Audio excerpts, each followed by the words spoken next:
Tras haber perdido la final del Europeo Sub-21 contra Inglaterra el pasado 8 de julio, ahora toca pasar página y centrarse en la nueva Eurocopa que se disputará en Eslovaquia el próximo verano de 2025.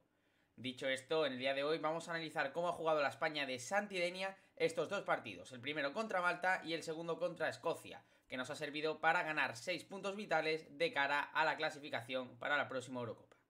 Comenzamos con el primero de los dos encuentros que ha disputado la selección de Santi Denia. Fue el 8 de septiembre, el pasado viernes, contra una selección que en los últimos años se nos está dando bastante bien. Al igual que ese mismo día, España goleó a Georgia, la selección sub-21 también consiguió golear a su rival, y es que Malta se llevó nada más y nada menos que 6 goles, en un día en el que la festividad en el país era notable porque mientras se jugaba el partido se podían oír perfectamente los fuegos artificiales de fondo.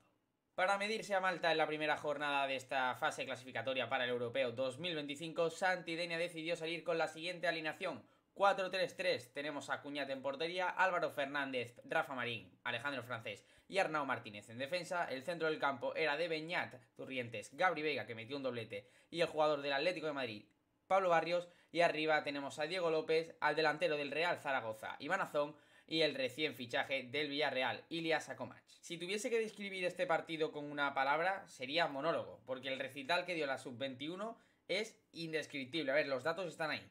3/4 de la posesión del partido es española. España disparó 25 veces, mientras que Malta solo pudo chutar una vez.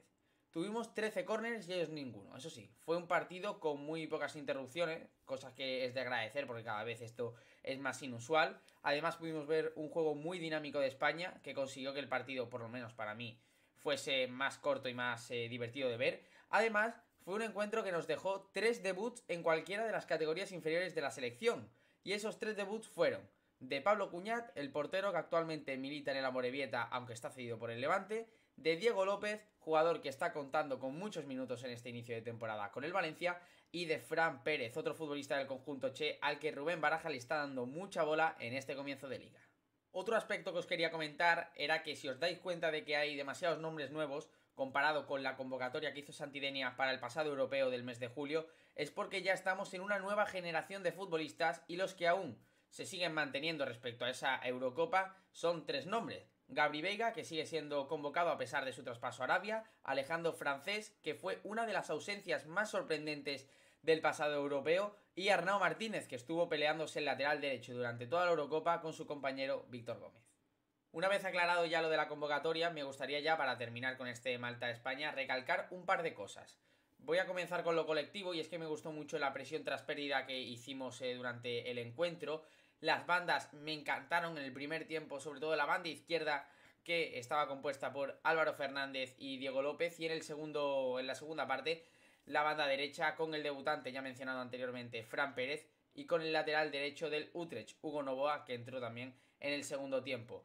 Con el tema del balón parado, me gustaría destacar y sobresaltar que el primer gol vino a raíz de un córner, y que en el minuto 41 España hizo una jugada ensayada magnífica que casi acaba en gol. Y si ponemos la lupa en algunos jugadores, he escogido a 3. El primero de ellos es Alejandro Francés, el central del Real Zaragoza. Me gustó mucho que durante el partido buscase con frecuencia la espalda de la defensa rival con balones largos. El otro jugador en el que me he fijado ha sido en Ilias Akomach, él es del Barça, porque ha demostrado en este encuentro que es un jugador con una técnica descomunal. Solo hay que ver el cuarto gol de España: pico derecho del área, caño de Akomach, recorta hacia adentro y disparo en una jugada que le encanta hacer a los extremos derecho. Y para no coger a un jugador que ha salido de titular, lo he cogido del banquillo, me he fijado en el centrocampista del Liverpool, en Bajcetic. Lo que me sorprendió cuando entró fue la posición en la que jugó, porque jugó de central. Como he dicho, el centrocampista del conjunto inglés llevaba ya mucho tiempo lesionado, y los minutos que disputó contra los malteses fueron los primeros desde entonces.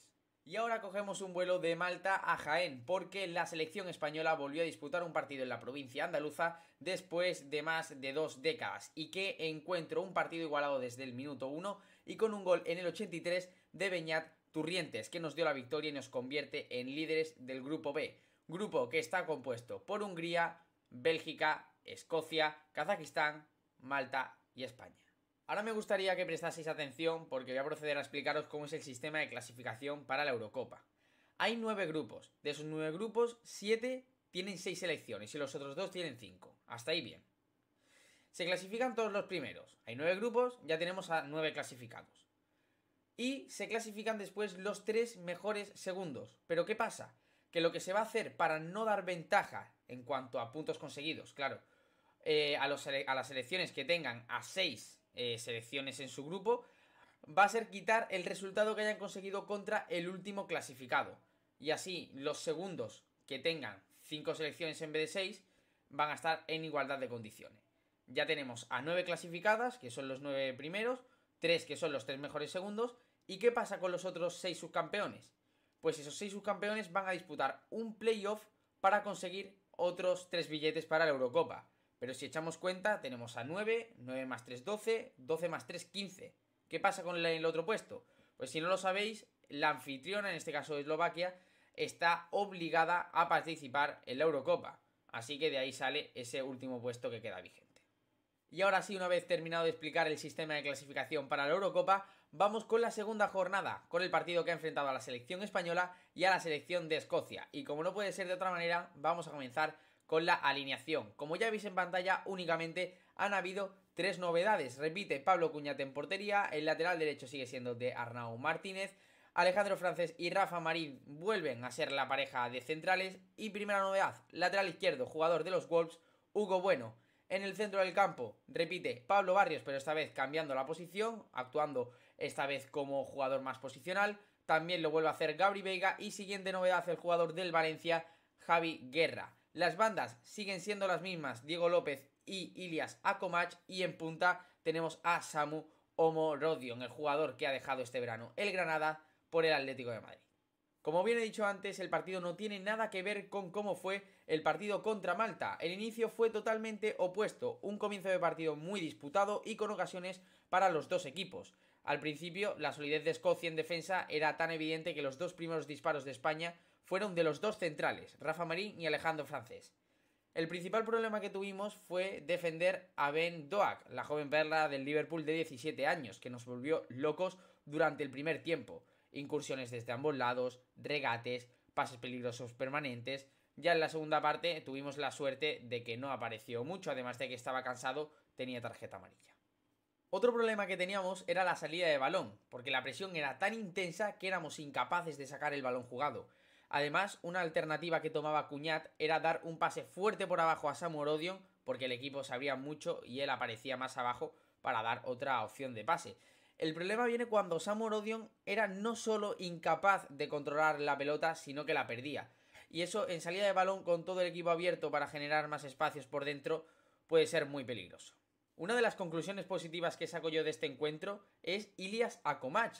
Contra Malta lo vimos pegado a la banda derecha, pero contra Escocia, sobre todo en la segunda parte, le vimos más con libertad, le vimos jugando en la zona que más le gusta a él, de media punta. El mejor ejemplo de ello fue en una salida de balón en la que Akomach recibía solo y con una conducción creó una jugada tan peligrosa que Pablo Torres terminó estrellando el balón en el palo. Además de esa ocasión, Novoa, que ha aportado mucho en ataque a la selección en estos 2 partidos, estrelló el balón en el larguero, en un centro chut. Luego vinieron un par de ocasiones claras, entre ellas una de Ilias Akomach, que como digo ha sido de lo mejor de España en este parón.